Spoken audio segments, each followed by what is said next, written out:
Good evening. My name is Anwar Majid. I'm the Vice President at the University of New England in the state of Maine, but I'm also the founding director of the Tangier Global Forum, and I'm in charge of the campus in Morocco. This is our second lecture for the Tangier Global Forum, and we are very delighted to have among us the great Professor Bob Allison. I will say a few things about him in a few minutes, but we established the Tangier Global Forum in order to allow the population, the community of Tangier to be exposed, to give it exposure to some of the great ideas, some of the great discussions, some of the great scholarship, some of that is happening in the United States and in other parts of the globe. So every month, basically, we will be inviting a speaker, a writer, an intellectual, to address some of the topics that are of interest to the global community. And so tonight, we have Robert Allison, as I just mentioned. I will say a little biographical note about him. Robert Allison is a professor of history at Suffolk University in Boston, but he also teaches at Harvard University as Extension School. His books include a very short introduction to the American Revolution, a short history of Boston, Stephen Decatur, American naval hero, The Crescent Obscured the United States and the Muslim World, 1776-1815. He also produced, before 1776, Life in the American Colonies for the Teaching Company's Great Course. He's currently working on a video course on Benjamin Franklin and a book on the USS Constitution's world cruise in the 1840s. He earned his doctorate at Harvard University, the American Civilization Program. He is president of the South Boston Historical Society, vice president of the Colonial Society of Massachusetts, and an honorary member of the Society of the Cincinnati. But I have a special story to tell about Bob. In the late 1990s, I was in my home in Portland, Maine, and one of my dear colleagues, now he passed away, Jack Downs, came to me with a book in his hand, and he said, "Anwar, I know you're going to find this book very interesting." And the book was The Crescent Obscured, which I just mentioned, the United States and the Muslim World in 1776-1815, and which I don't know whether he's going to be talking about this subject today. And when I read that book, at that time there was maybe no internet or something. There was very little internet. So I managed to find him in Boston. We started a correspondence, started reading about each other's work and so on. And since then, we've had this wonderful friendship and intellectual relationship, and I cannot be more delighted to have him come to Tangier and address this audience. So please help me welcome Bob to the podium.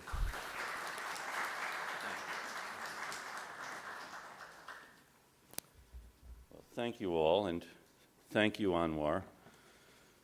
I will never forget the phone message, very excited voice saying, "I have just read your book, and I loved it. I will recommend it. I will give it to friends as gifts." And the kind of ecstatic message you rarely get when you write an academic book. And it's a message I will treasure. Hearing that voice, that excited, passionate voice, which I came to know as the voice of Anwar Majid. And since then, it's a voice which has grown in importance, grown in courage, grown in the interest in what he conveys. So when I learned that there was a forum on global humanities, I knew that somehow Anwar Majid must be involved, as global and humanities are two things in which he is involved in every sense of each word. So it's really a delight to be here in Tangier with Anwar, here on what he has modestly called the premier stage in the city of Tangier. It's a great honor to be here tonight.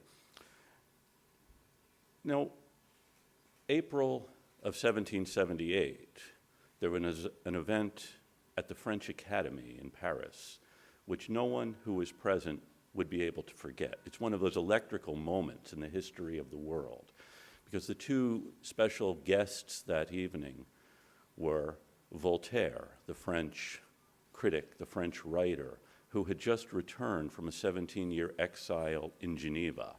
And in fact, Voltaire was only a few weeks removed from the grave. And Benjamin Franklin, the famous American, perhaps the most famous American of his century or any other. Franklin had become a celebrated figure in Europe in the 1750s through his experiments with electricity. And these two men were together at the French Academy, and this was a moment that the audience could not resist acknowledging.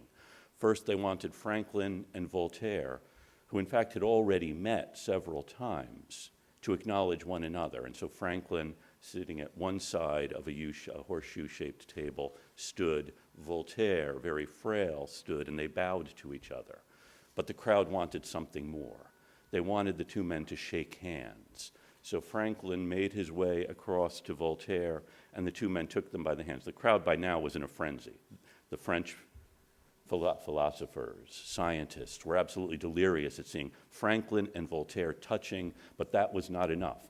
They must embrace. Il faut embrasser à la française. That is, they must embrace in the French manner. So Franklin and Voltaire hugged each other and kissed each other on the cheeks. And by now, the crowd was absolutely ecstatic. The crowd was transformed. And someone said, qu'il est charmant, to see Sophocles and Solon embracing. An incredible moment in the history of ideas, the history of this particular time in the late 18th century, when the English writer who had transported himself to America and ultimately would transport himself to France, Thomas Paine, wrote that we have it in our power to begin the world over again. This is the moment that French audience in Paris believed they were seeing, the transformation of the world through the ideas of men like Voltaire and Franklin, ideas which could be transmitted throughout the world and liberate humanity. John Adams, who actually disagreed more often with Thomas Paine perhaps than any other person, even said that this was a time when the greatest philosophers would wish to live. For when before in the history of the human race have 3 million people had the opportunity of choosing their own government any more than they could choose their climate or their soil? This is really a moment to remember. Franklin and Voltaire, the potential to change the world, the potential to liberate the world. As a later American poet talked about the newfound land and the new freed mind at this moment in the late 18th century. When Franklin had arrived in Paris, and perhaps I don't think any American ambassador has received a warmer welcome, a greater or more exuberant welcome than Franklin received when he arrived in Paris in 1776. And he was there to try to bring the King of France into an alliance with the newly independent or newly declared independent United States. And Turgot, a French philosopher, coined a motto in Latin for Franklin, which became a rage in Paris. He seized lightning from the sky and the scepter from the tyrants. That is, Franklin had charted that electricity exists in the clouds, that lightning actually is electricity, and he tamed it. And here he was in 1776 representing a new nation, seizing the scepter from the tyrant, in this case, King George III. Now, Louis XVI, the King of France, would ultimately support the American cause, but it's doubtful that he was as enthusiastic in someone seizing scepters from tyrants as Turgot was. In fact, there was one French lady whom the king thought was overly fond of Franklin. In fact, they would wear ribbons in their hairs with that wonderful phrase in Latin about seizing lightning from the skies. And Franklin was a celebrity on a scale we can scarcely imagine today in this age of celebrity. And the king had for this French lady of the court a chamber pot made with a picture of Franklin in the bottom and the motto about seizing lightning from the heavens around it so she could reflect on her hero even in the most intimate of moments. Another king who recognized American independence, and I think I would be remiss not to mention that Sidi Muhammad, the Emperor of Morocco in 1777, also recognized American independence and would not molest American ships, in fact, would protect them. But there was actually less of a welcome to this idea of liberty or the idea of independence in other courts. So, for example, Joseph II, the emperor of the Austro-Hungarian Empire, and Catherine of Russia both offered arbitration to arbitrate this dispute between Britain and the American colonies at the moment when the French were coming to support American independence. And the French Is anyone here French? I should have asked that before I started. I should ask before I start maligning people unnecessarily. The French, to be honest, despite the popular enthusiasm for this idea of Franklin seizing scepters from tyrants and this idea of beginning the world over again, were not going to support the United States really out of an interest in creating what we now know as the United States. It's actually one of the fallacies we have as historians. Well, I shouldn't say we, since clearly I don't have any fallacies as an historian. To imagine the world we live in now and see those who brought it into being and imagine that this was what they had in mind. And the interest of France really was more in a weaker Britain than in a strong United States. France and Britain, traditional, long-time adversaries. In fact, between 1692 and 1763, France and Britain were almost constantly at war. And thus in 1776, when this new war begins, France is interested in how they could support this, not for the end game that the Americans were seeking, but for a way of weakening their traditional enemy.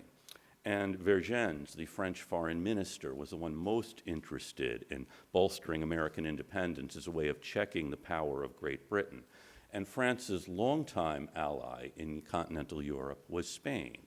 And Vergennes then tried to enlist Spain in the cause of American independence, and Spain was more reluctant to do so. In fact, the American ambassador to Spain, John Jay, I hope he didn't anticipate the kind of reception given to Franklin when he arrived in Madrid, because he was in Spain for 4 years before anyone would speak to him. And Franklin wrote to him saying that you've spent 4 years there, you could spend the next 40, nothing will happen. And Spain's real interest in a war with Britain was first a way of controlling, well, first not in order of importance, a way of checking the expansion of Britain into the western part of North America, channeling or limiting Britain's expansion to the Mississippi River. And second, and probably most important, if there's a war with Britain, Spain wants to get Gibraltar. In fact, that was Spain's real focus in the war in support of American liberty, was to get the Americans and the French help us get Gibraltar back. In other parts of Europe, there was a similar interest in what's happening in America. The King of Poland, King Stanislaus, looked favorably on America as a way of checking power, but the only ally Poland had in Europe was Great Britain. So they were not going to support a war that would weaken Britain, particularly since Poland had Prussia, Austria, and Russia on their borders, and all of them looking as a way of partitioning Poland amongst themselves. So we have Europe reacting to this, not thinking about the cause of America, but instead the interest we have against our traditional allies, adversaries in Europe. Now, the Americans, as part of their negotiation with the French, as a way of getting them into the war against Britain, and by the way, the French entry into the war in 1778 changes the nature of the war. It makes it a war not being fought in the American colonies, but in Europe. The French and the British will fight in the English Channel, in the Mediterranean, and other parts of the world, wherever they come into conflict, and the French and the Spanish will mount an assault on Gibraltar before this is over, an unsuccessful assault on Gibraltar. Now, the Americans are realizing this, and just as the Holy Roman Emperor, Joseph, and the Empress of Russia had offered arbitration, their arbitration did not include the Americans at the negotiating table. This was an arbitration to solve the war between Britain and France as a way of preventing one or the other from becoming more powerful in Europe. And in thinking about the war in this particular context, the Americans were wary of the European powers, as they would ultimately partition Poland, partitioning the North American continent. In fact, John Jay, who goes to France to negotiate again with Franklin, is asked by Vergennes what he thought would be the acceptable western boundary of an independent United States. And Jay drew a line along the Mississippi River. And the French envoy said, "That's very interesting, let me take that back to consider it." And a few days later, he came back with his map. And I suspect I know my students don't carry around in their heads maps of North America or of any other place, so I don't know. I should have perhaps brought in visual aids.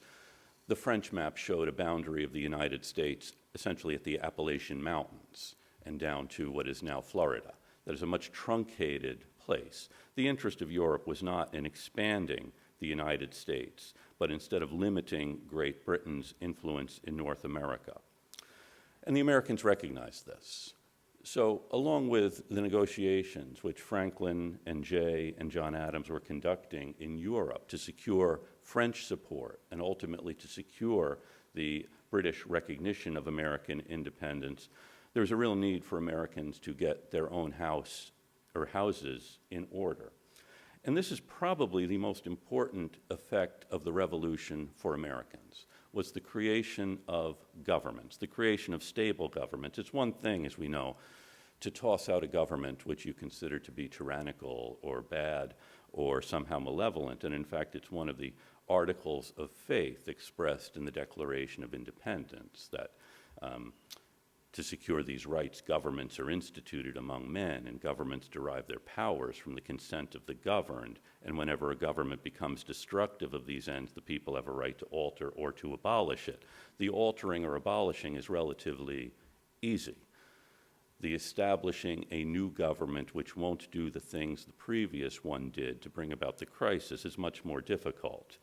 And over the dozen years or so, between 1776 and 1787, 1790, we see extraordinarily creative work being done in the American states to create new governments, a project that's much more difficult. Pennsylvania drafted a constitution in 1776. Americans recognized the real problem had been the tyrannical power of the king. If we get rid of the tyrannical power of the king, everything will be fine. Pennsylvania created a government which did not have any executive power. Instead, it was a very democratic, with a lowercase d, constitution for Pennsylvania. Every man over the age of 21 could vote. I don't know if Professor Majid is going to have a forum which will explain why women shouldn't vote. Are you planning that? I won't be the speaker.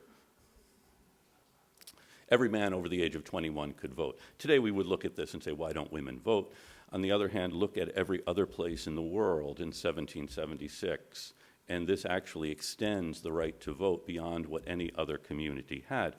And they have a real direct control over laws passed. There is no executive power. The presumption is people will basically do the right thing. You don't need a check on the people because the people are innately virtuous. John Adams thought that Pennsylvania was making a big mistake. He said, good God, the people of Pennsylvania will fall on their knees to the King of Great Britain, begging him to take them back under his protection, to save them from the tyranny of their government.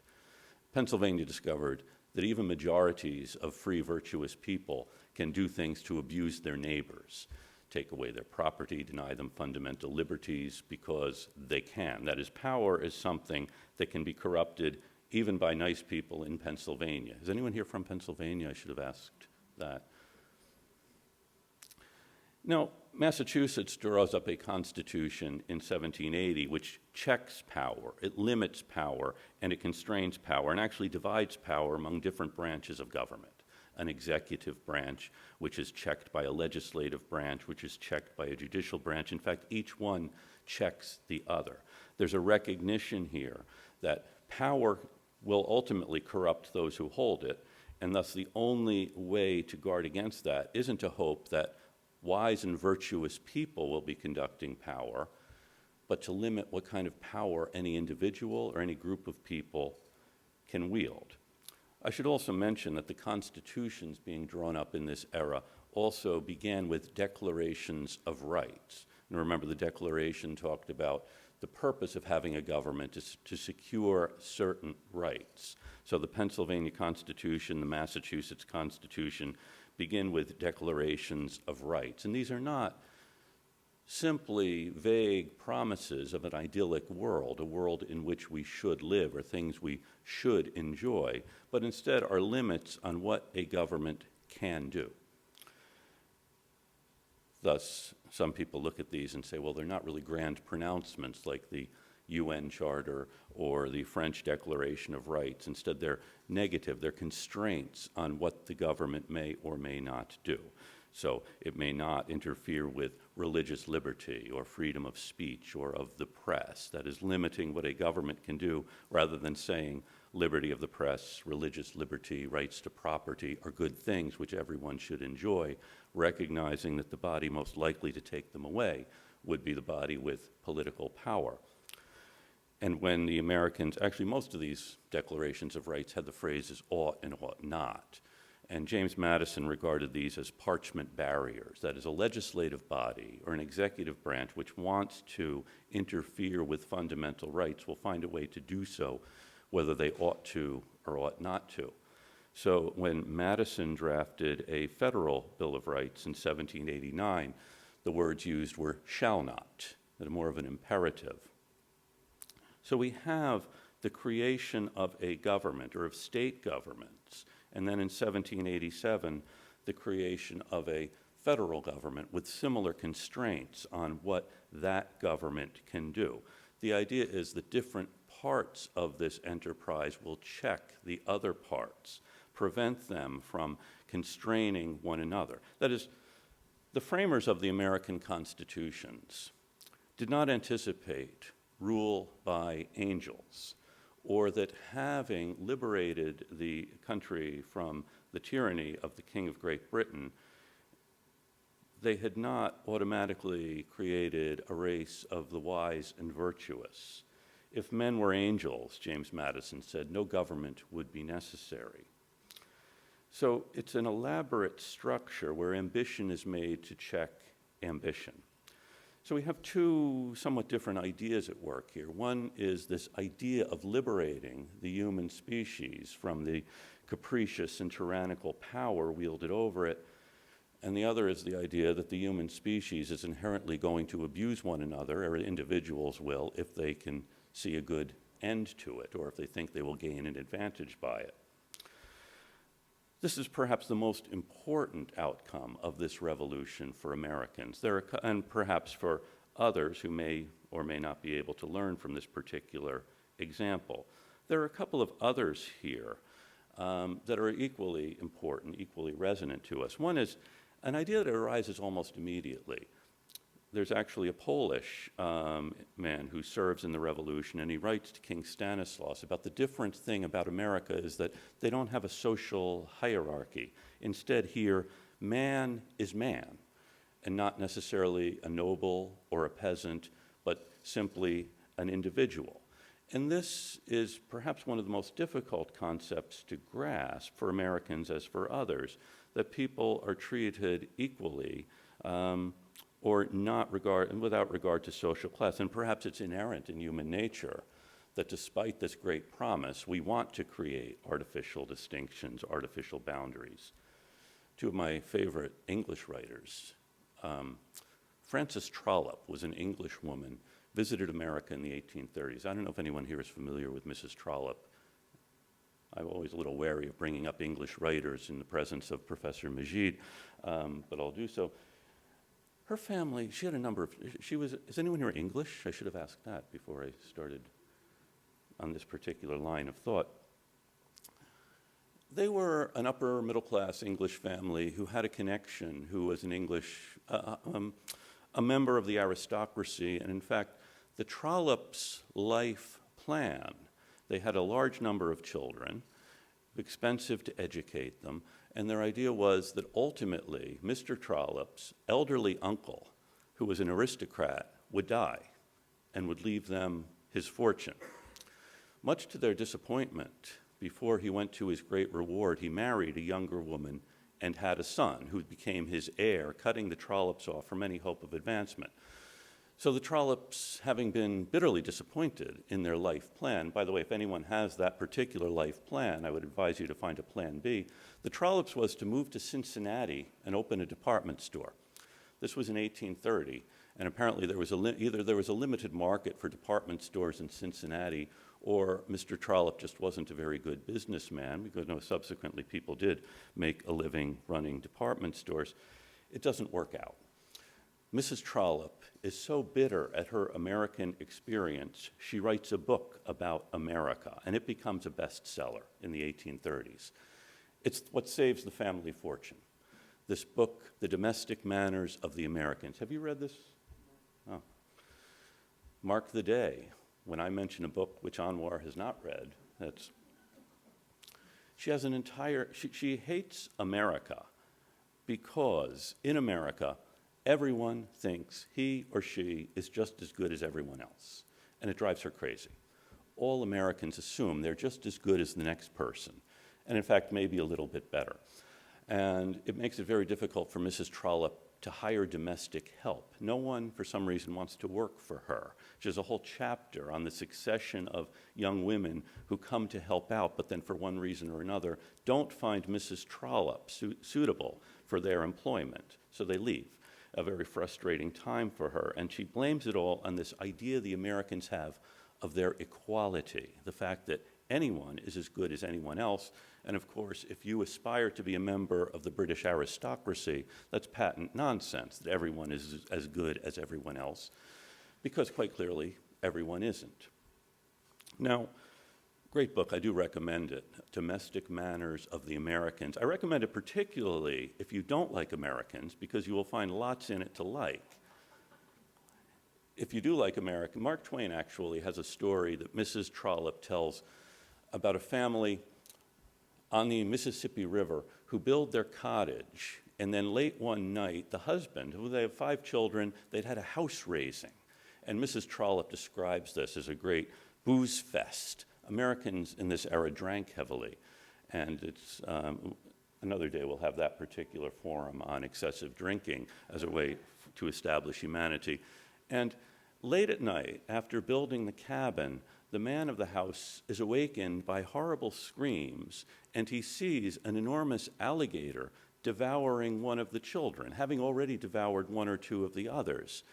And he didn't want to wake his wife, so he climbed out a window, went 2 miles to the neighbor's house to get help, and by the time they come back, the alligator had eaten everyone. And Mrs. Trollope takes this as, boy, how stupid these people are to build their house over an alligator's nest. And if you simply read her book, you may also agree, what stupid people. This is just what we would expect of Americans who don't think through things, but simply build a house wherever they want to. Well, Twain, in his Life on the Mississippi, and I know you've read this one, says that this is just like Americans. To tell a story to some foreigner, an absurd story, if you think about it, for more than 2 minutes. That is, if I'm awakened at night and I see an alligator eating one of my children, I'm not going to worry about not waking up my wife. She's going to sleep through this. I don't want to disturb her sleep. Instead, you would do something then. But Mrs. Trollope takes this, and for Twain, this is an example of American humor, that we tell a story in a way that someone might believe it.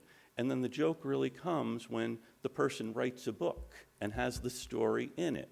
And Twain imagined these people along the Mississippi pulling this on poor Mrs. Trollope, who took everything at face value, particularly if it's something that cast a negative light on these idiotic people among whom she was forced to live because her husband's uncle had married and had an heir.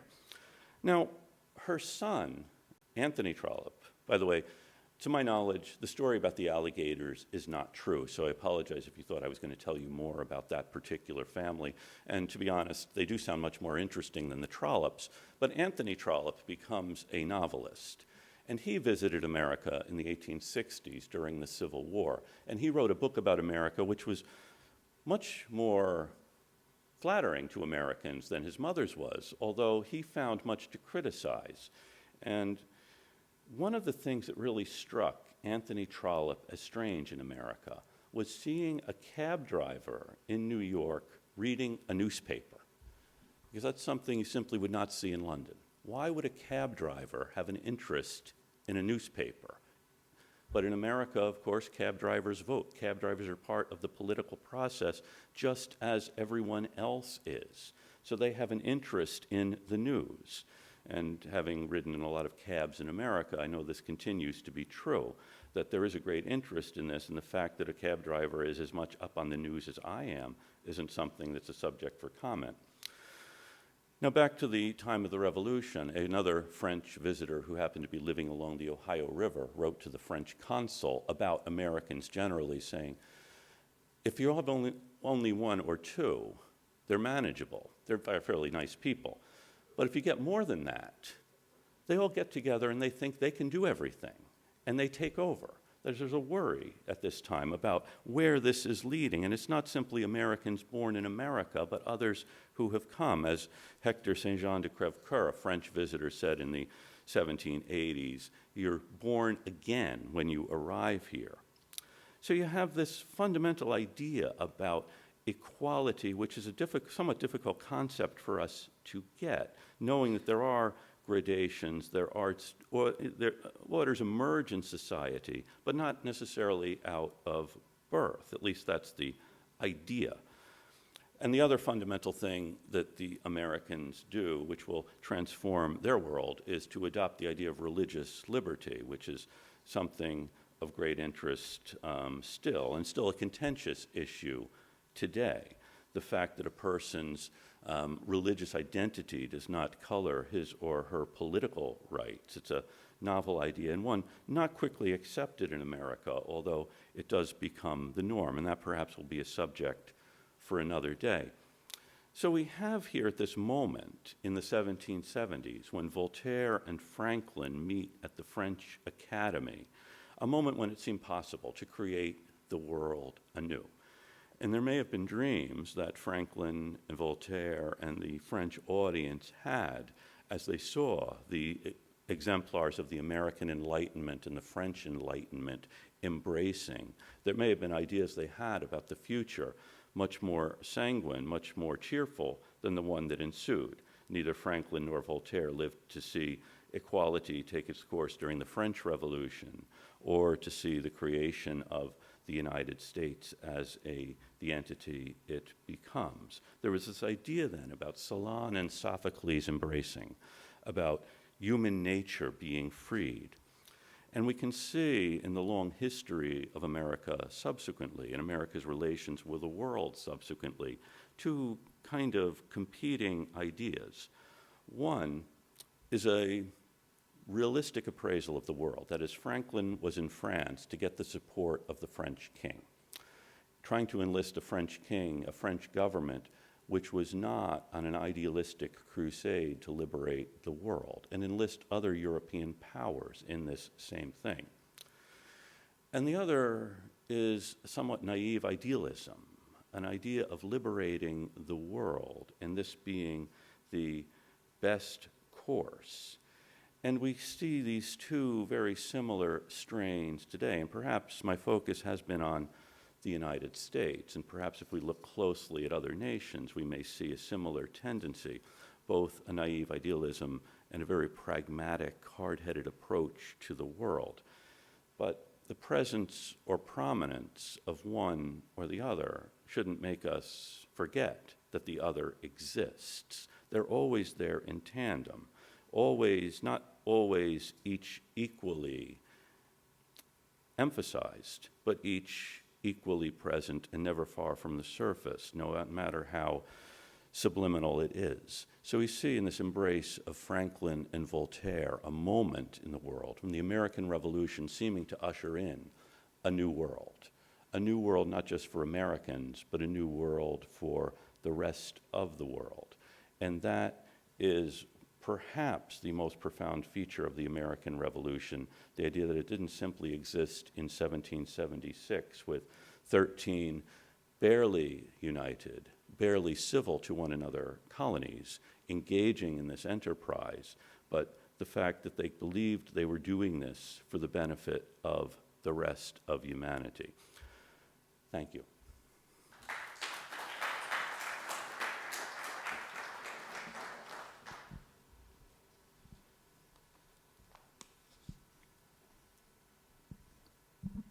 If you have questions, there are microphones on both sides of the auditorium. If you want to ask a question in English, one of us will translate it. Oh, if you want to ask a question in Arabic or French, we may be able to translate it for him, and then he can answer it in English. And my apologies for not speaking either French or Arabic.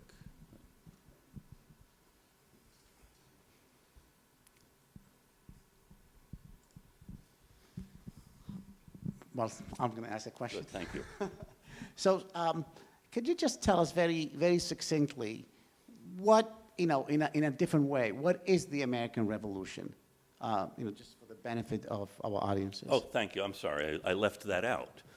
A lecture about the American Revolution that did not actually talk about it. This is, and actually, there's not a simple answer to that. I do actually have a short book on the American Revolution, which Anwar mentioned, and I will give this as a prize to the next person who asks a question, okay? John Adams said that he was thinking much later, and Adams was he is really in many ways responsible for independence. That is, in July of 1776, 13 American states declared their independence from Great Britain. They were colonies. At the time, there were 26 British colonies in North America. These 13 colonies, all in response to British tax policies and an attempt by the British Empire to govern them, had first resisted, they had protested, they had sent petitions to the king, hoping that the king would see the error of Parliament's ways, and the king did not. The king sided with Parliament. So in July of 1776, these American states declared their independence. And then they had to fight a war to convince the British that Britain should recognize American independence. And they succeeded. In 1783, Britain signed a treaty with the United States, recognizing the independence of the United States. So in one sense, the American Revolution is an 8-year war between Britain and 13 North American colonies. But John Adams said that the history of the Revolution will be one continued lie from beginning to end. And he thought that the story would be that Dr. Franklin smote the earth with his lightning rod, and out popped General Washington, that Franklin electrified him and brought him to life. And then the two did everything. You see, Adams saw at least one person missing from that particular story, that is John Adams. Now, Adams also said that the revolution began in 1761, that is 15 years before the Americans declare independence. And he said it was concluded before the fighting started. He saw the revolution as a revolution in the minds of people about how they would be governed and who would govern them. So we see in Massachusetts town meetings, which are very democratic forms of government, asserting their power and not to be checked by the power of the royal governor, that is a governor appointed by the king, or by the British crown. And what happens, and I know Professor Majid asked for a succinct answer, and now he feels like I'm in about chapter 3 of this succinct answer, that the British Parliament, the British king, were changing the way they were governed. They were taking power that Americans in their town meetings, in their legislatures, thought belonged to them. And to be honest, they were. This is a change in the British Empire in the 1760s as Britain is recognizing that it has an empire and is trying to figure out a way to govern it. So why wouldn't they exert more power over the trade of these colonies, which were doing quite well, without paying taxes to the British Crown and so on? And who would want to pay taxes to the British Crown? Can I see a show of hands here? Who wants to pay taxes to the... So this seems like a crowd ready to resist the British Empire. Now, this essentially is it. It's a resistance to arbitrary power, which is not under the control of those who are being governed. And it starts in about 1760 in a way. And I used to think, I should ask the American students here how many of them can recite the events which lead up to this. Anyone? I'm not going to give you the microphone and ask you to do this, but there are certain signal events in this which are important, but the really essential thing is that this is a long period of resistance which in 1776 becomes a revolution and ultimately creates new governments. And as I said, the easy part is doing away with the old government. The more difficult part is creating one that won't do the same things that brought the revolution about. Is that enough? Is that fair? No, that's good. I think that's a good place to stop with that particular answer. This gentleman here in the striped shirt.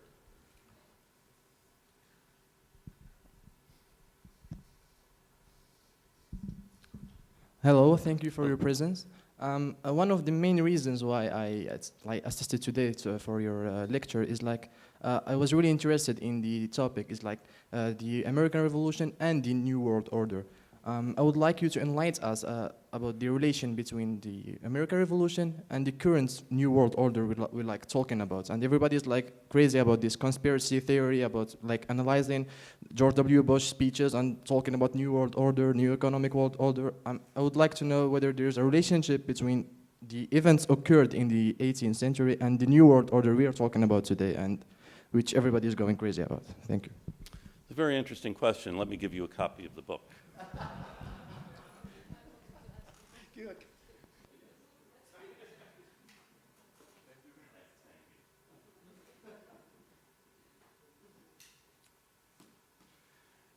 And to be honest, you're not going to find the New World Order in the book. I saw you looking at the index. It's interesting because there have been lots of New World Orders, and actually both Bush presidents referred to a New World Order. Woodrow Wilson had a New World Order, and it may perhaps be part of this idealism Americans have, that we can create the world anew, which is what Thomas Paine had said in 1776, that we have it in our power to create the world anew. And the American Revolution would reshape the world in some ways. By the way, I have to apologize. You came in interested in the New World Order of today, and I'm really interested in the New World. And actually, I recommend for those of you who find the current contemporary world to be depressing and demoralizing, to turn your attention to the 18th century, because much of it, well, we don't need to say what you will avoid if you focus your attention on history as opposed to the contemporary world. This idea that not that we will reshape the world, but that the world can be reshaped by liberating men and women to reshape it. And we see this with the people who come to America to join in the revolution and then go home. People like Kosciuszko, who's a Polish aristocrat, comes to America, joins with the American Revolution, then goes back to Poland and becomes part of this uprising against the partition of Poland by the Russians and the Prussians, an unsuccessful uprising, as it turns out. And then, of course, there's an American connection with the French Revolution. Lafayette does try to create a constitutional monarchy in France, which does not work. But there is this idea of America and France being sister republics, that is doing away with the reign of kings. And the idea was a somewhat naive idea that Thomas Paine really expresses, that the reason we've had all of these conflicts is because of the tyrannical power of kings and their petty jealousies and so on. If we do away with the kings, we won't have wars. It's a very naive idea. And also the idea that the problem is a monarch when the problem may be something else. So my real interest in this, and I apologize for those who were misled, perhaps truth in advertising should be instituted for the global humanities forums. A naive idea about doing away with one evil will automatically won't allow for the creation of others. So there has been an American idea about wanting people to, well, I don't need to talk about American ideas. Well, actually, I've just spent about an hour talking about American ideas. Then you ask about one that interests you, and I said, well, I'm not going to talk about that one. That seems like an unfair thing to do. But a presumption here, and in fact, we also see in this, in fact, there's a debate in the British Parliament after the war starts going badly for the British.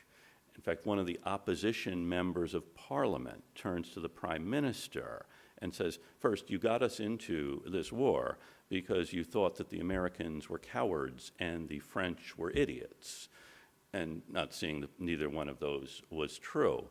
And secondly, he says that this war is going to expose the corruption of the British system. Your whole enterprise of Parliament being constructed with rotten boroughs, the Prime Minister got to appoint members of Parliament, this all was going to be challenged by a British population who saw what happened in America. So the real thing in the United States creating a new world order in the 18th century is showing, not that, boy, liberty is a good thing or having political independence is a good thing, but that they are attainable. So this is why, one reason, perhaps you'll have a revolution in France. You'll have revolutions in other places. Not easy things, they never are, not uncomplicated things. I don't want to end by saying, okay, and the Americans became independent and everyone lived happily ever after, because we live in the world today, and some of us may be happier than others, but it's a good question. Is this idea that both Presidents Bush has expressed about the New World Order something that's inherent in this American idea of liberating the world?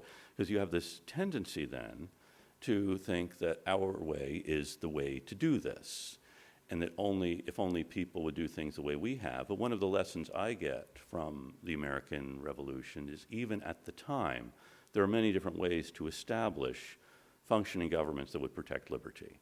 And can the experience of one people be automatically translated to another? I know now I'm beginning to ramble into areas of philosophy which are well beyond my expertise. But it's a question, I suppose, I have. Is this inherent? Is this inherent in the American idea of its own identity, which is born in this period of revolution? Does that answer anything of your question? Okay.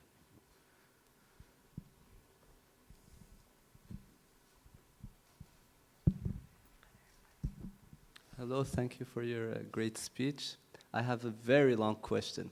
Okay. And I'm going to try to formulate it as clearly as possible. So I see for your speech and studying the American Revolution, there is a lot of strategic and philosophical thinking, but also it's starting in a sort of clean slate of a country and doing the revolution and being what it is today. So we have an example. So my question is, how can we compare this American Revolution to today's revolutions, notably in the Middle East, Arab Spring, etc., and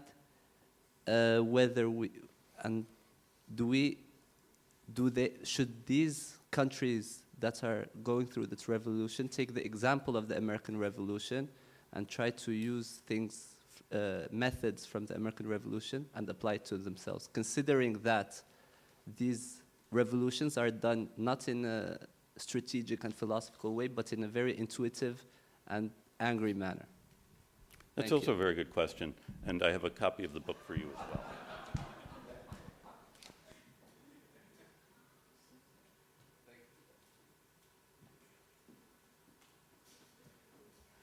I think actually you raised a very good point here.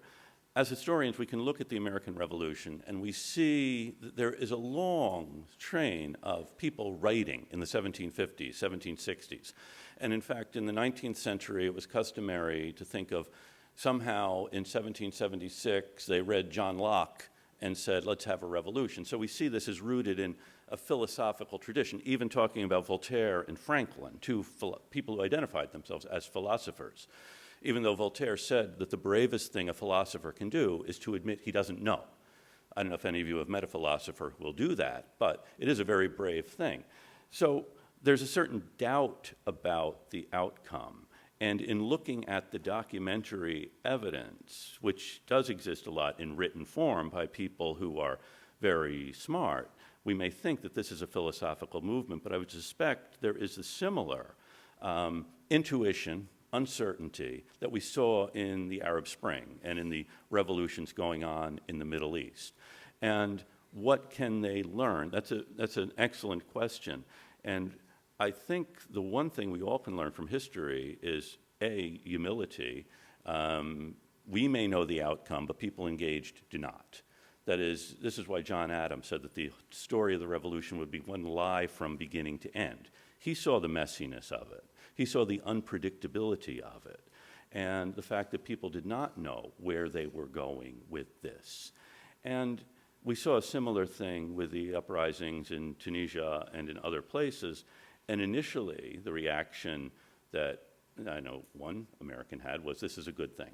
because you have corrupt, tyrannical governments, you get rid of them, things will be better. It's not always the case. We saw that in Russia, we saw that in Iran, in France in the 1780s, that the outcome is not, you can never predict it, and often things are worse afterward.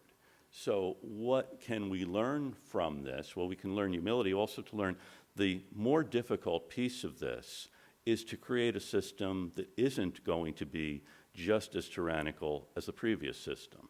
And we can also follow that up with the American experience, because there are any number of points here, and it's easy to look at this, and we know how it turns out. And we see the choices people made.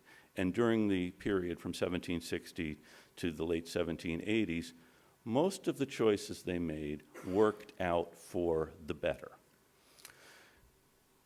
They could have made other choices and things would have been worse. In fact, it's not clear to say that every choice they made was the wise one, or that the outcome that happened was the one that they had anticipated. You know, so for example, in 1798, the United States went to war with France, and the government of the United States passed a series of laws to prevent people from disagreeing with it. And we can easily see the law taking things taking that particular course.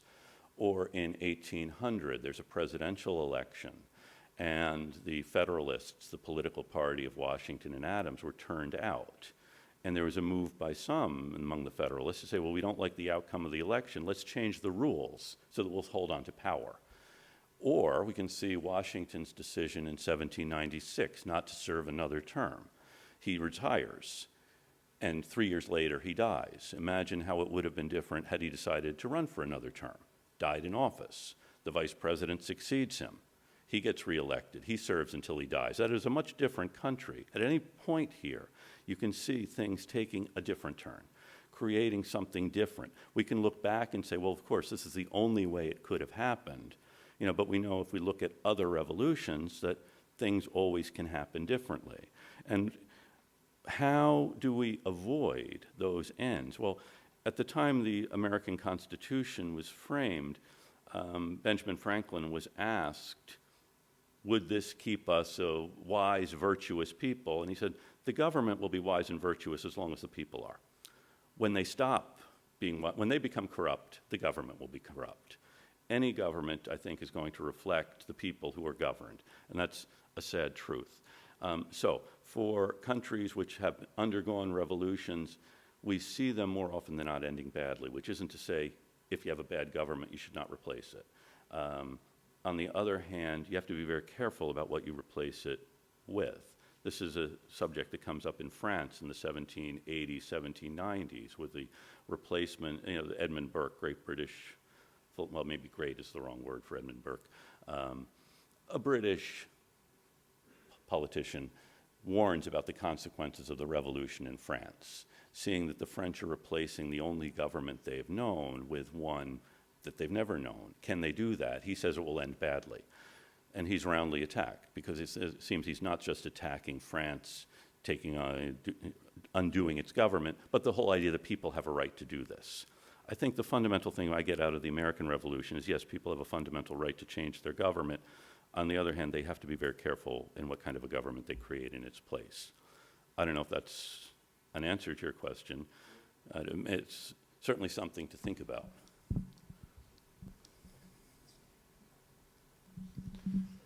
All right, so thank you very much for your insightful lecture. While listening to you, you were trying to make a very consistent discursive link between the French Enlightenment tradition and the American one. I was wondering why this insistence on the Eurocentric narrative of triumph and power to the exclusion of the contribution of, for example, on the basis of cultural geographies, the role of the Africans, namely slaves, we are in Africa, and also the Native Americans. So what status did the cultural other, the ethnic other, the native other occupy within this American revolution? Thank you. It's a very good question. I also can give you a copy of the book. Thank you.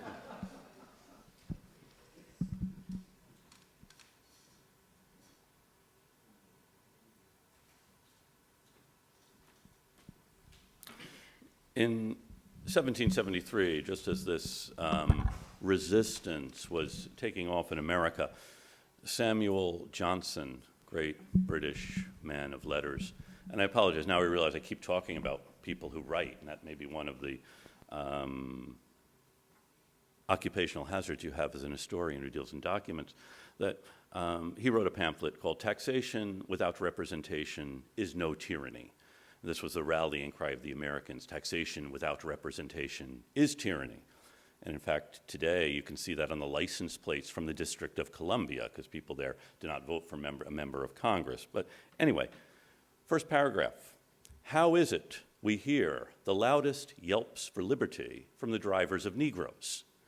It's a good question, because you have Washington, Jefferson, all of these great patriots, Patrick Henry, who owned slaves. You can't own slaves in England. So how is it that they keep talking about liberty? Edmund Burke tries to come up with an answer for this, which isn't really that satisfying. But yes, about a fifth of the American population was enslaved in 1776.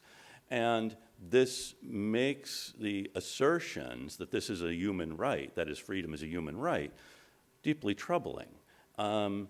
In 1773, a group of slaves in Massachusetts petitioned the Massachusetts legislature, saying, we expect great things from men who have taken such a stand for the freedom of the human race. They're enslaved. Here the Massachusetts legislature is saying, all of these British tax policies are going to lead to our enslavement. They said, well, what about us, who really are enslaved? And the Americans of this generation don't come up with a satisfying answer to what to do about this particular issue.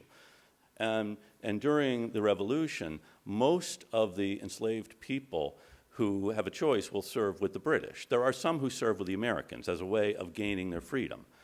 The governor of Virginia offers freedom to any slaves of patriots, or rebels as he calls them, who want to join the British forces. So Lord Dunmore raises black troops. There are other black troops raised during the course of the Revolution.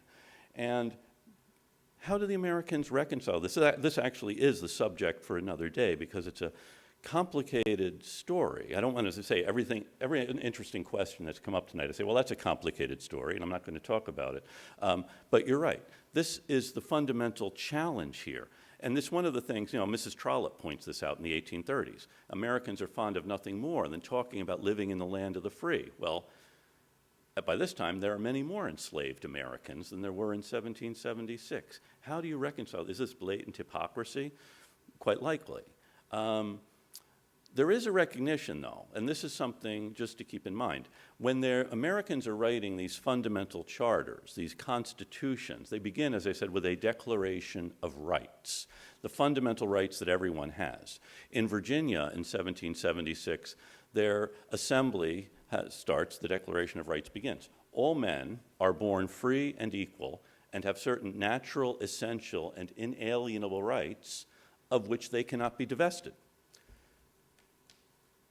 Interesting idea. And it's very much in line with what the Declaration says. All men are created equal. They're endowed by their Creator with certain inalienable rights. Among these are life, liberty, and the pursuit of happiness. Of course, the guy who wrote that owns 200 people who are not equal. And I'm glad, I should have brought this up earlier when I was talking about equality being this great thing, because how do you reconcile that? Well, the truth is you really can't. And they try. They torture themselves. And I'm trying to make it sound, oh, these poor guys torture themselves because they own slaves and that they're saying everyone is equal. The Virginia Assembly, hearing this, says, well, we can't really say that. So they change it, that thing about all men are born free and equal. So it says all men are born free and equal and have certain natural, essential, and inalienable rights of which, when they enter into a state of society, they cannot be divested. They create this idea that at some point, these people who were enslaved in America had not been in a state of society, and thus they had divested themselves of these fundamental rights.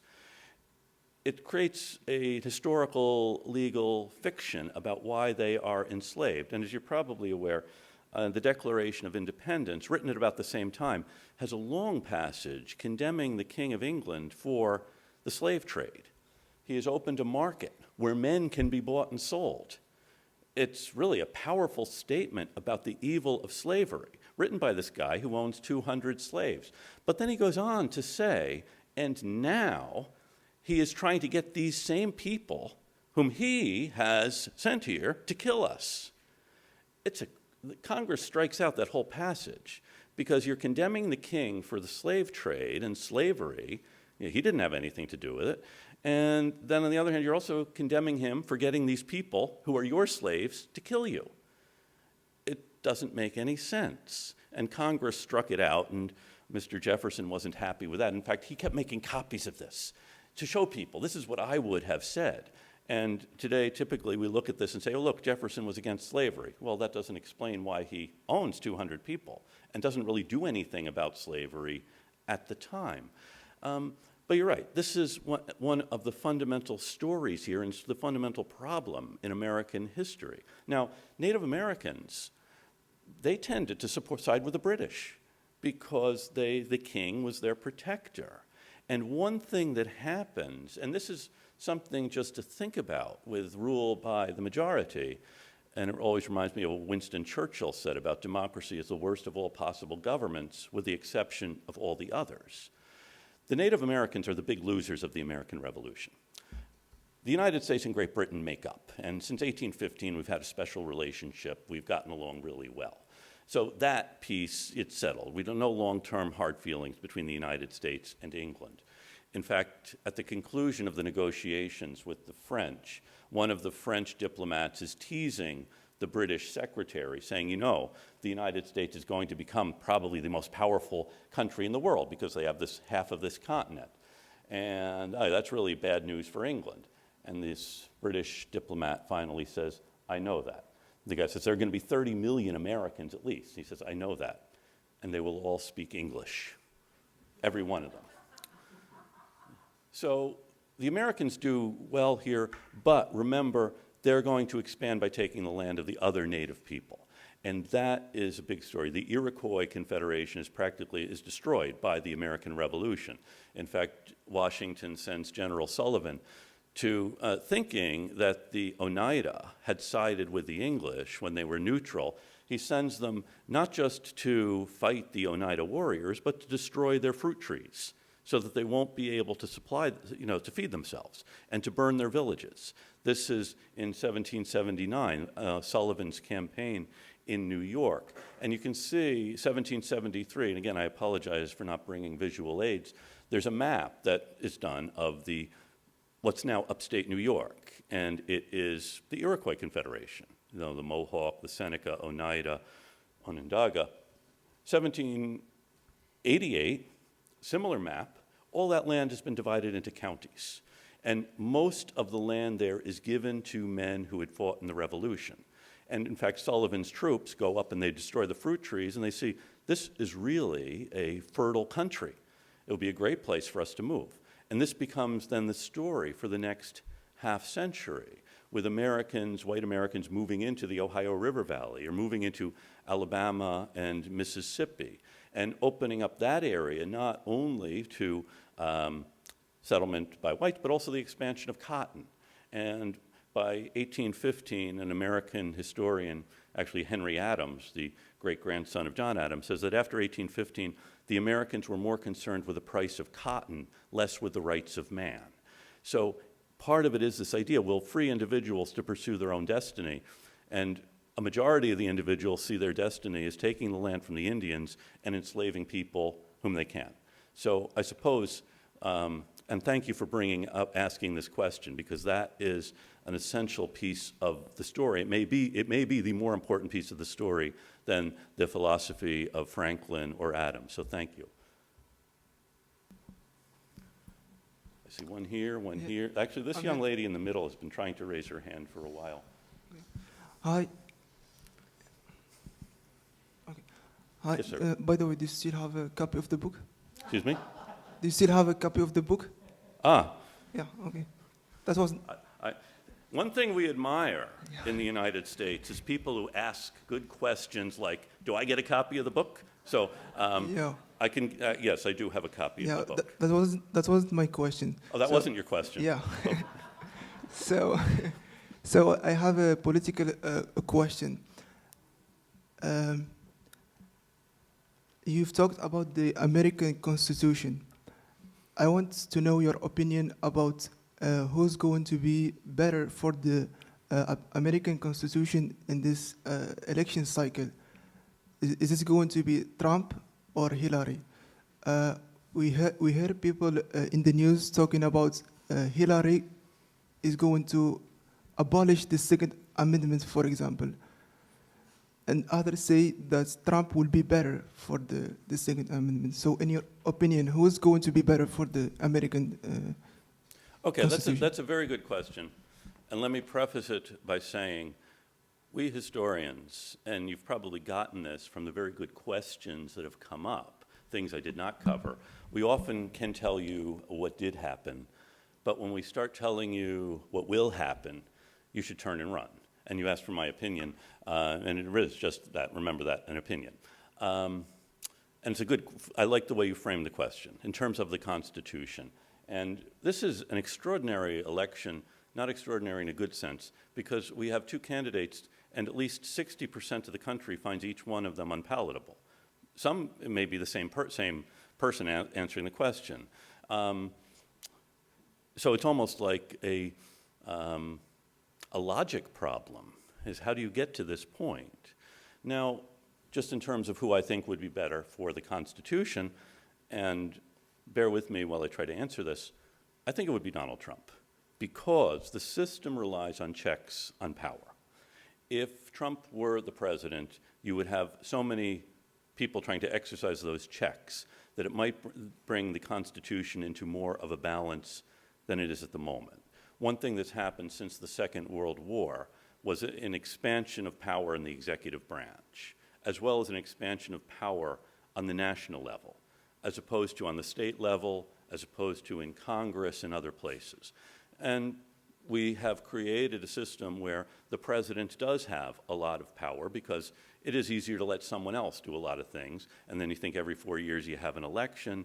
And by the way, this period, from 1992 to the present, is the first time since the period of 1801 to 1827 that we've had 3 successive presidents who have each served a full 8-year term, that has been reelected and served, each one has served 8 years. So this is unusual, not to have a turnover in office at the executive level. And I don't know if that's a harbinger of things to come, that every successive president will serve 2 terms, and we get to be more of, then why not abolish the constitutional amendment that prevents that? Now, the system relies on checks. We've eliminated most of the checks, and we've seen a lot eliminated in the last 20 years. And I think it's essential that we restore them, remembering that a good president, someone we all like, can do things and say, well, I'm tired of working with Congress, why don't I just do things by executive decree? But once you exercise that power, the next person will do the same thing. I think, and so this isn't a happy time, just in terms of who is going to be president. Maybe that's a good thing. I hesitate to say that. Maybe it's a good thing that we have lousy choices. It might cause us to rethink how we come up with nominees for president. The system, and what's historically happened is the political parties really control the process of how you nominate people, and someone sees the way the system works. For example, 1968 was a debacle for the American system, and the Democrats set up a commission so they'll get a better nominee next time. The person who ran the commission, anyone know? But this is ancient history for many people, and you probably don't spend as much time thinking about American elections as those of us who live in America do. But George McGovern, senator from South Dakota, draws up the new rules for how we'll nominate a candidate for president. Does anyone know who the next nominee for president was? George McGovern. Okay. And that was a disaster for the Democrats. So they say, we'll have to do the same. We'll have to change the rules again. Does anyone know who drew up the new rules? Governor of Georgia, Jimmy Carter, draws up the new rules for how we'll choose a nominee. Does anyone know who the next nominee was? Jimmy Carter, okay. I do have prizes for those who can give the correct answer, if that was an inducement to you. Maybe there should be a prize for wrong answers too. But you know, you change the rules in order to get a better outcome. You wind up actually having, well, I'm not saying that either McGovern nor Carter was a bad outcome, but it's a predictable outcome. So we do need to rethink this. And by we, I don't necessarily mean, I absolutely don't mean I'm going to be in the room doing this, or even that I should be. I can, but you know, you change the rules as a way of guaranteeing a different outcome or a better outcome. The problem really is with us and not with a system, because anyone can manipulate a system, which is one reason the Constitution does try to set up these checks, these ways of preventing this from happening. I don't know if that answers your question. Actually, this young lady in the middle has been trying to ask for quite a while. Ah, you want a book?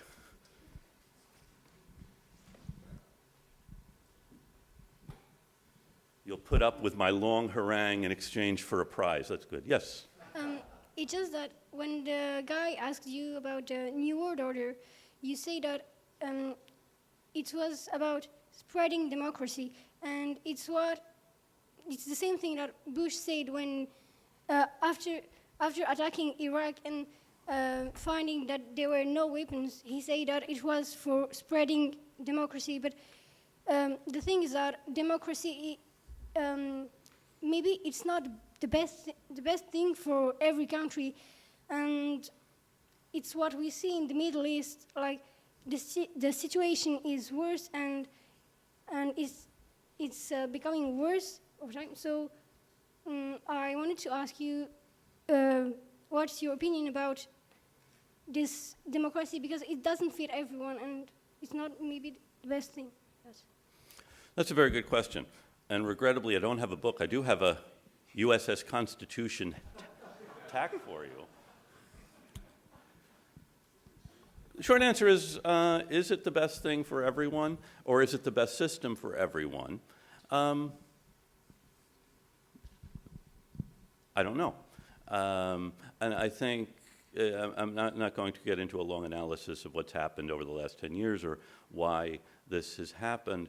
You know, and again, part of it is this naive idea that if only we do away with the shackles of power, everyone will go about their business and be happy, not seeing that people are going to assert power. People are going to abuse one another.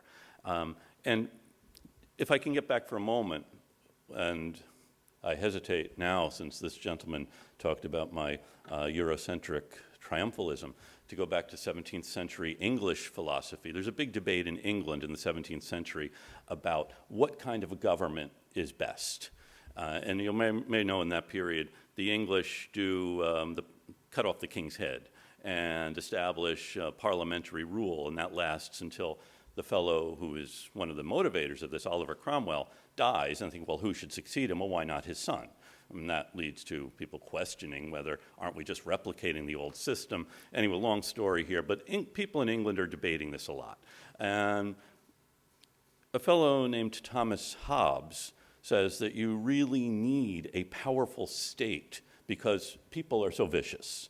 So the way to keep them in line is through the powerful state that can prevent, you know, she sees it's to her advantage to snatch your wallet or to take your property. You need some way of preventing that from happening. And then there are others who say, no, government really is a contract among people. They agree to be governed. And there's a difference about this very idea, about what kind of a government is best. And the purpose is, in the 17th century, you know, to prevent people from doing tyrannical things. But then the question in the 18th century is, by the way, Anwar, I'm ready to start the lecture now because this is such a good question. I'll just pursue this theme. 18th century, the question is, well, how do you constrain the power of government? And that's still the fundamental question here. As to the situation in Iraq or Libya or any other place, you see the real horrors of history, the real horrors of what is happening. And it's clear that we didn't have the answer by toppling Saddam Hussein, nor did those who toppled, the people who toppled the Shah did have an answer, but it wasn't an answer we thought they had at the time. But what is the alternative? And I don't know. and Iraq's history is different. Anyway, just to answer your question in a succinct way, is democracy the best system for everyone? No. But what everyone does deserve is to live their lives in peace and without being traumatized by either their government or by one another. So that's the essential thing, the essential liberty, what one Supreme Court justice called the right to be left alone, is, I think, the thing. And you try to create a political system that will allow that. And for most of our history, well, we haven't done a very good job. By we, I mean everyone, not just we Americans, but everyone. So, very good question. Thank you.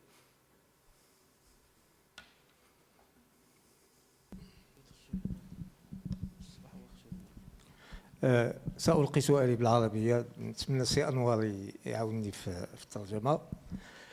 أعتقد أننا كنا نود أن نستمع في هذه المحاضرة حول القيم الكونية والإنسانية للثورة الأمريكية، على اعتبار أن الثورة أي ثورة كيفما كانت لا بد أن تحمل قيما إنسانية، قيم لا تتعلق فقط بالداخل أو بالبلد الذي حدثت فيه هذه الثورة، بل بانعكاسات الثورة على الإنسان ككل.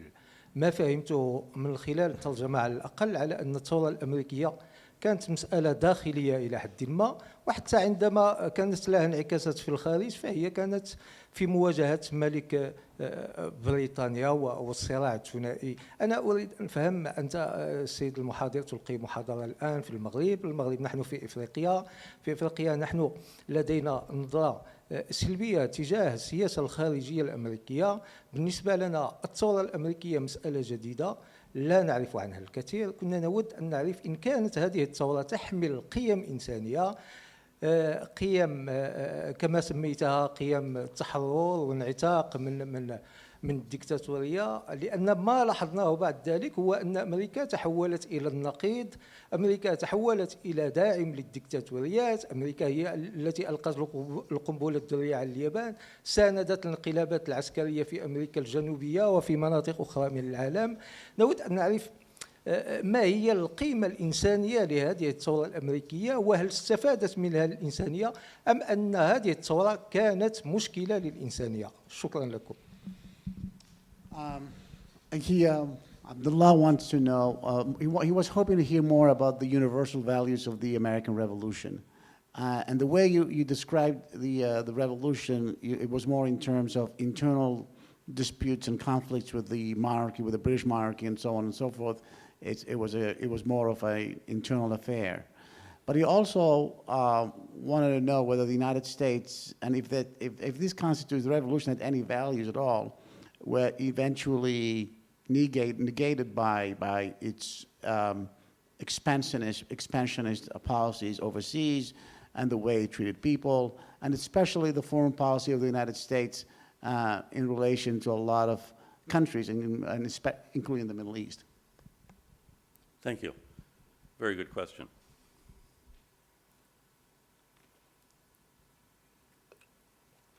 And I apologize, too, for talking so much about the revolution inside the United States. In fact, one historian in the early 20th century said it really was not for home rule, but it was a question about who will rule at home. And I think that's really a misleading thing, because the Americans who are promoting the revolution really are thinking about this as a universal thing. And this is why there is French support for it, and why people like Kosciuszko come to America, and Pulaski, others who come, Philip Mazzi is an Italian who comes. That is, and there's also an engagement in the Caribbean, from the Caribbean, and an idea about these as being universal things. This is why France has its Declaration of Rights, so the Declaration of the Rights of Man. And in fact, Thomas Paine, who wrote the American treatise Common Sense, writes a vindication of the rights of man, seeing this as a cause of all the world. And that's an essential thing to remember. It's not just, hey, let's create new governments here, but we are doing this as a model for others. And this idea of America as a model for others is one with a very long history. John Winthrop, the founder of Massachusetts, said in 1630 that we must remember that we shall be as a city upon a hill. The eyes of all people are upon us. And We sometimes hear that phrase and imagine that Winthrop is saying, everyone is watching us, and this is a good thing. In fact, John F. Kennedy invoked this in his last speech before he became president, and Ronald Reagan invoked this. Reagan always called it a shining city upon a hill. But then Winthrop goes on to say, after saying, the eyes of all people are upon us, so that if we shall deal falsely with our God in this work we have undertaken, and so cause him to withdraw his present help from us, we shall be made a story and a byword throughout the world.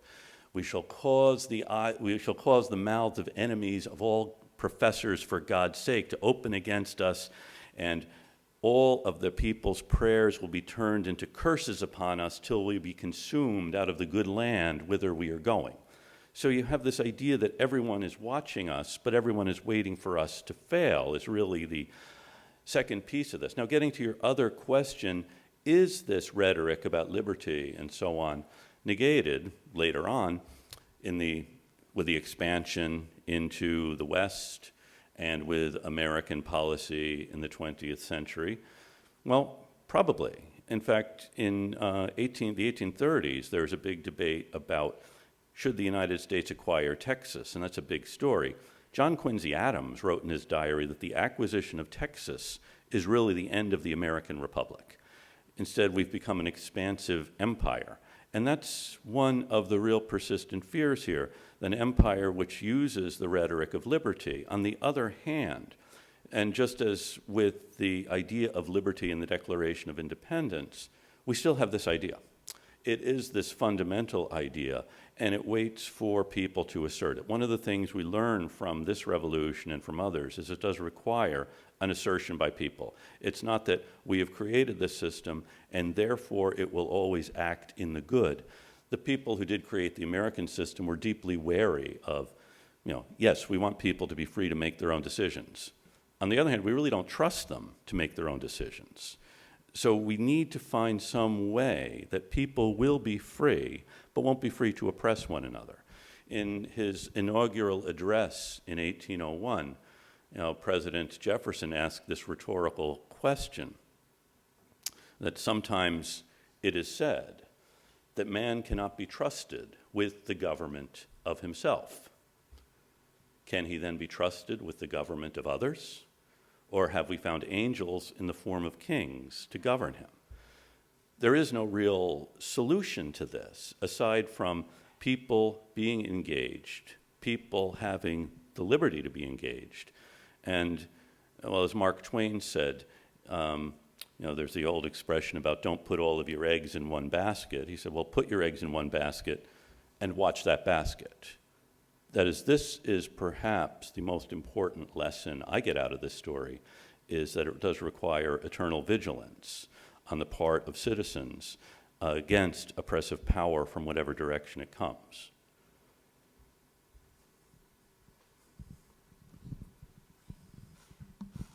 Thank you very much for your talk today. So my question is very simple. Good. I would like to know if the American Revolution, if it did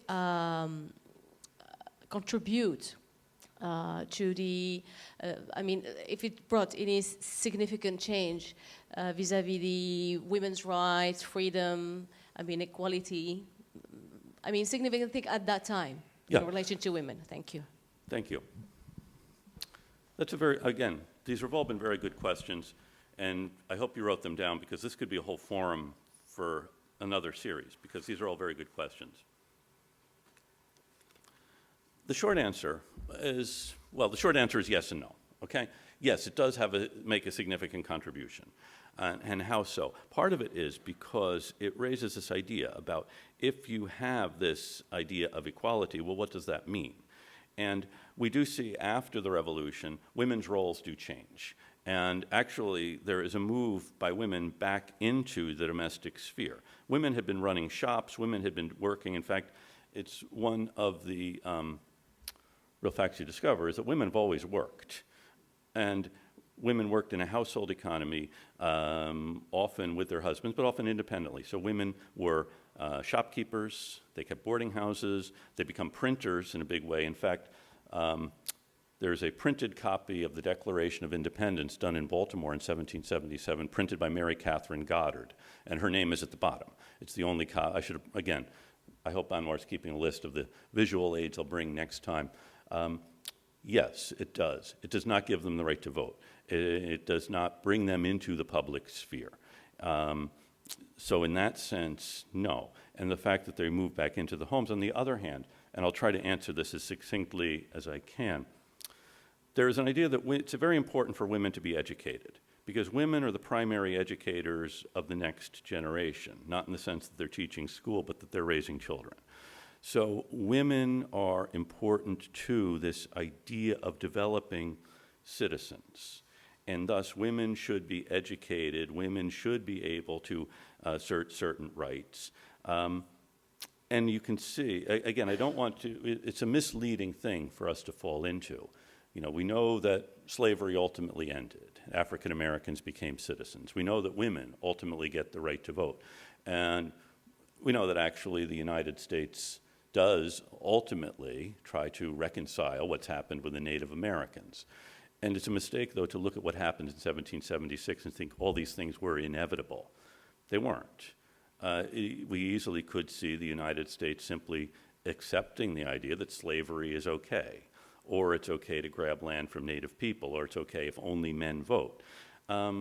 Ultimately, they don't. But that doesn't change because someone in 1848 goes back and reads the Declaration of Independence and says, oh, look, we should have done this.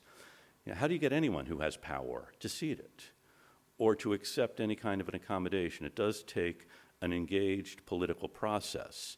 And it's that political process that's created in the 1770s and 80s, plus this fundamental idea that you have just as many rights as I do, that is going to lead to this change. And it's not going to be an easy thing. It's not something that someone in 1776 drew up a timeline and said, okay, at this point, we'll end slavery. At this point, women will vote. At this point, we will do this good thing. It really requires action. It requires an engagement in the political process or in whatever other process you have ready to hand, and a way of making an argument that is going to convince people that this is actually in their best interest. Thank you.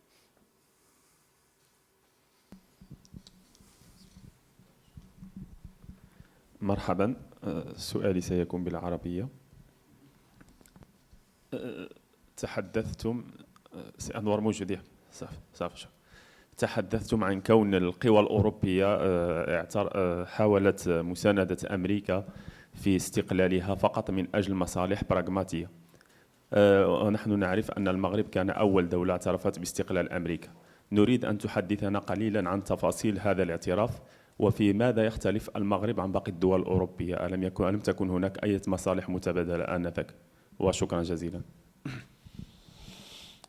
You mentioned about outside powers interested in the American Revolution, and you also Morocco being the first nation to acknowledge the independence of the United States, and if you could say more about that relationship. Regrettably, I did not bring along a copy of my first book on the United States and the Muslim world, which really does focus on Algiers, Tripoli, Morocco. But the emperor recognizes American independence.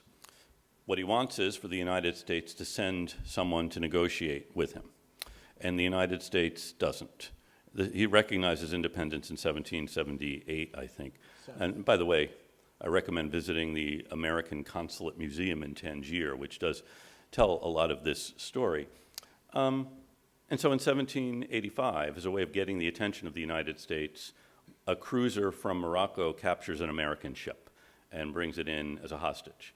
Now, at the same time, Algiers was capturing American merchant ships. There are a lot of Americans trading in the Mediterranean, mainly coming in to sell codfish and then buying olives, olive oil, other goods from the Mediterranean to take back to America, or taking something that they can trade somewhere else. So at this point, with the capture of the Betsy, the United States does send a negotiator to Morocco who makes a treaty with Morocco in 1785, I think. I could be wrong. 83, I don't know. 80, so sometime in the 1780s, the United States makes a treaty with the Emperor of Morocco. I think it was Sidi Mohammed. Was it Sidi Mohammed? Okay. I should have read the book myself. Now, and since then, the United States and Morocco have had a fairly good relationship, even to this day. Even when Morocco was under French occupation, there was an American consul here. In fact, during the Second World War, when the invasion of North Africa begins in Morocco, President Roosevelt and Prime Minister Churchill came to Morocco, and Roosevelt had a reception for the then king. And Churchill, who is a great imperialist, wondered why you would have a reception for the Moroccan king, since Morocco is under the rule of, supposedly the rule of France. France, of course, was occupied by Germany. And Roosevelt said, well, it's his country, as recognizing the king's role here. So I know I'm rambling a bit. You asked a big question about Morocco and the United States. It had a long relationship, a longer relationship than the United States has had with any other country. That is a longer amicable relationship. You know, France recognizes American independence first. In 1798, the United States and France go to war. It hasn't been true. Morocco and the United States have gotten along. Americans come to trade in Morocco. The emperor protects American merchants in Morocco, even ones like James Riley, who is shipwrecked in the Sahara. And his only hope is to get to Mogador, where he can meet with officials, and ultimately the British consul helps him secure his freedom as well as the freedom of the men on his crew. So it's a long relationship with Morocco, and which is one reason I am really happy to be here, to visit Morocco, and I hope it long continues. I don't know if that answers the question. It begins with the emperor acknowledging American independence. He'll protect American ships, then gets tired of waiting. The Americans send a negotiator, and the treaty with Morocco does not require the Americans to pay an annual tribute, which is what Algiers, Tripoli, Tunis required. And the emperor perhaps saw the Americans as a counterweight to the Spanish, the French, other colonial powers. In fact, in the late 19th century, when France is looking to colonize Morocco or to occupy Morocco, the then emperor appeals to the United States perhaps to take Morocco under American protection. It may seem to be a curious thing to think about now. Had the United States taken Morocco under its protection, what would that have meant in the 20th century? Perhaps it's a good thing it did not happen. Maybe we should take a vote on this. Not to say I'm going to take this idea back to America if people find it appealing, but I don't know if that answers the question. You're shaking your head. No, it doesn't answer the question. No.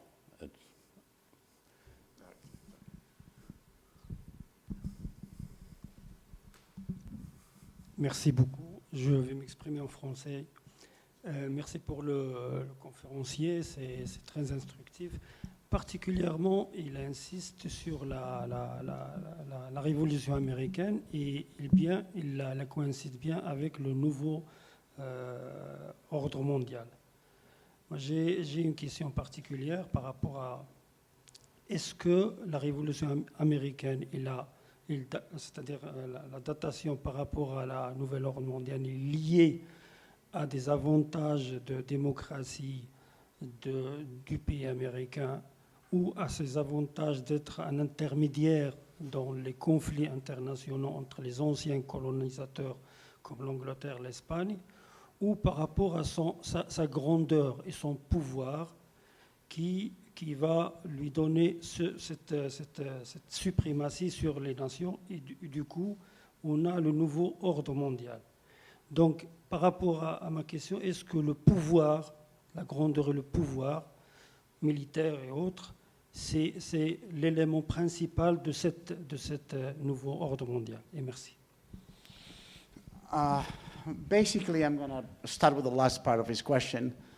Which is basically, is one of the outcomes, if not the outcome of the American Revolution, talking about the New World Order, is the United States having this much power to determine a lot of the world's fate? I'm paraphrasing a little, but I'm trying to make sense of the question. Okay, thank you. You know, actually, there is nothing about the American Revolution which inevitably is going to lead to the United States having power to determine the rest of the world's fate. That really, it's a consequence, perhaps a consequence of it. What really happens to make that possible is the unity of the American states, the creation of a polity which is going to come to control the North American continent. And this is what's going to give the United States tremendous economic, political power. In fact, in 1831, Alexis de Tocqueville wrote, this is a time when the United States was a weak, powerless, relatively powerless country. He said, ultimately, the United States and Russia are going to be the dominant powers in the world.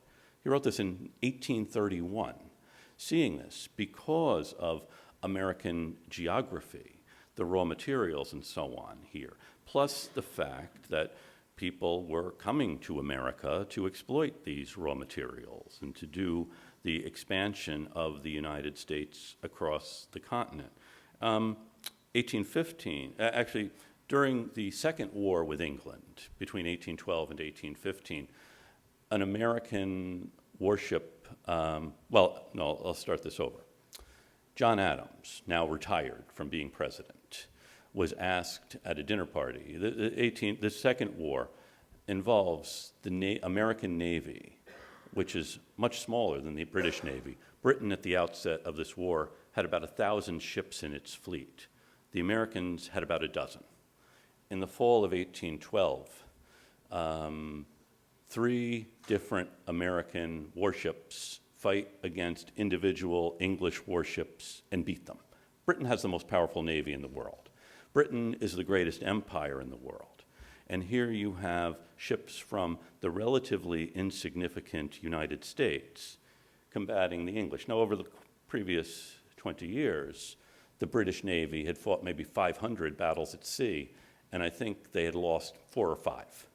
So this is an unbeatable military force. The Americans beat them. And this is something that gets Americans really inflated about what we can do. Of course, if your enemy has 1,000 ships and your strategy is to take them out one by one, that's going to take a long time. Anyway, President Adams was asked if he was surprised at the record the American Navy was compiling in the war. And he said no.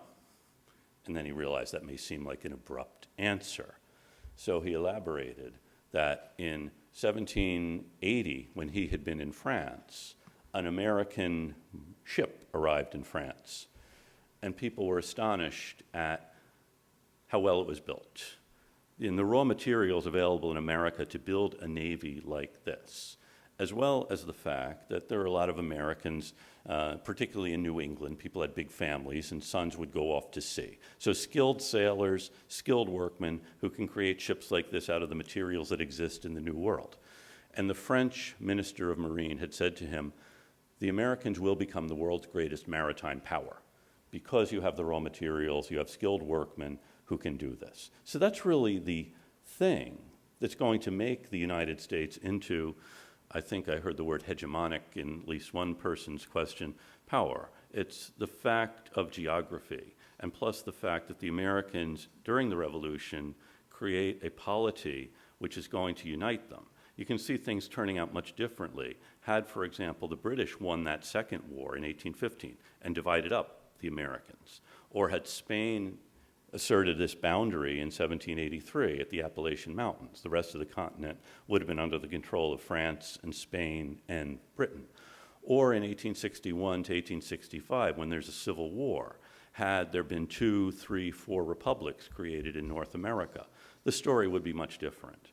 But the story isn't, because the Americans find this political unity which allows them to exploit the raw materials of the New World in a way that gives them this power in the 20th century. It's why Stalin saw that the United States was essential to winning the war because of the American industrial production. And it's is the big story about American history. And it begins with this idea about each individual having the capacity to do what he or she wants or should, and it ends with the individuals coalescing into this very powerful force.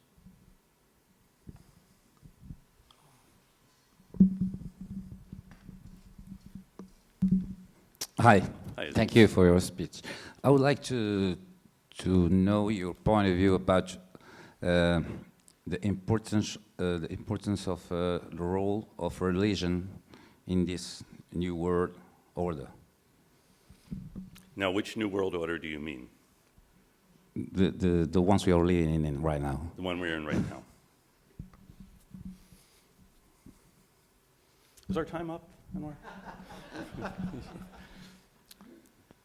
That's a very good question. And,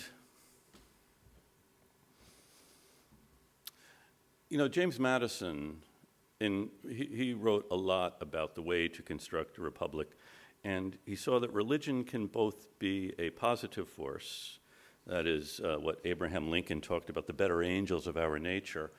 It also can be a negative force, that is a common passion uniting people, a common frenzy or an attachment to one particular religion or another. And you know, so with what I say in however fumblingly inarticulate way, I hope you will take it as being, it's again, yet another complicated, interesting question. Is there an inevitable conflict between the United States and Islam? Well, no. There have been Muslims in America for a long time. And the basic idea in the United States is that, and in fact, the idea of religious liberty in America comes from people of deep religious faith. The idea of separating church and state is one of the essential things in the American polity. The gentleman here mentioned the Second Amendment. You know, the First Amendment, which protects religious liberty, is always under threat, probably more threat than the Second Amendment.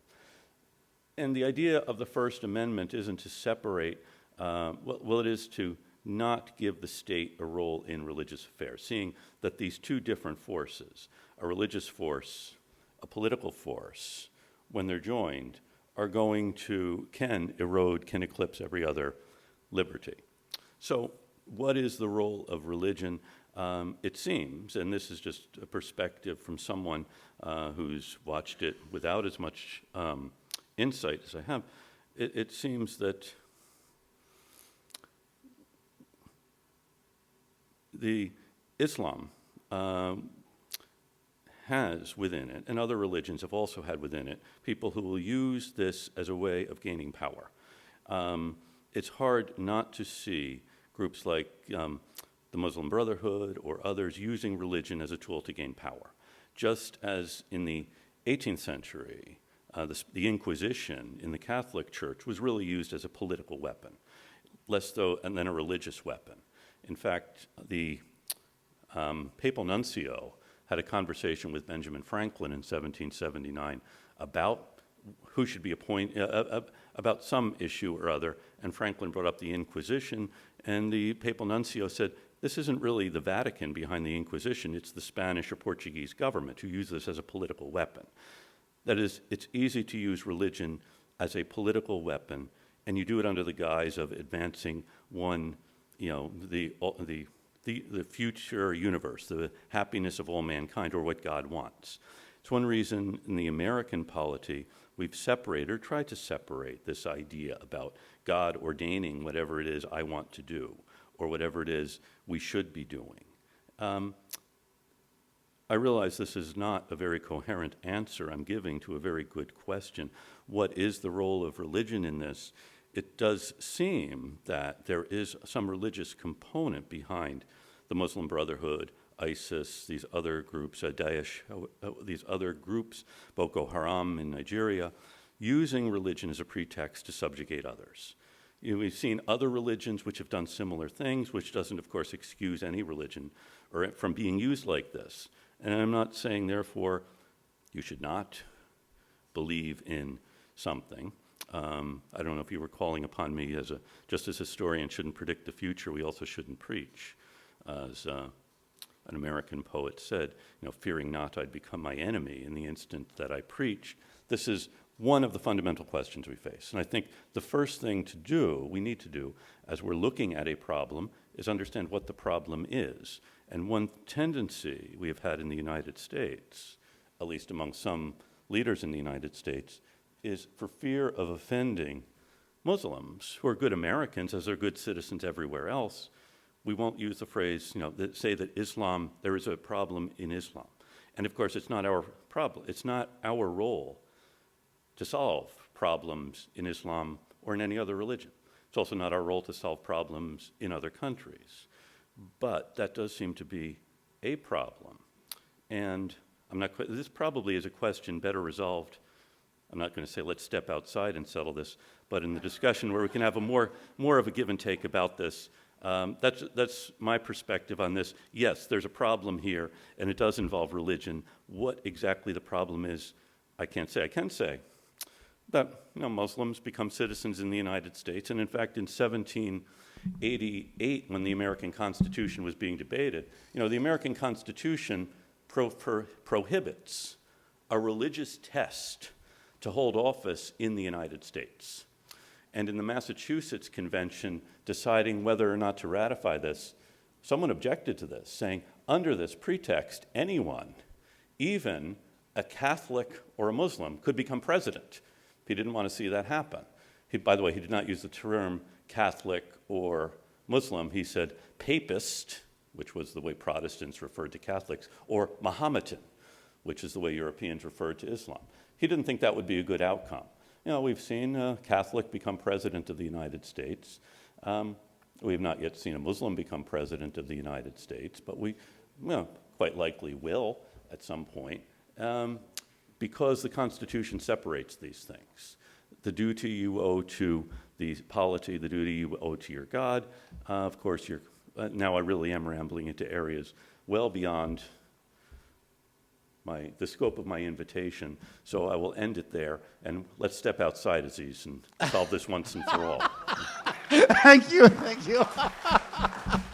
you so much.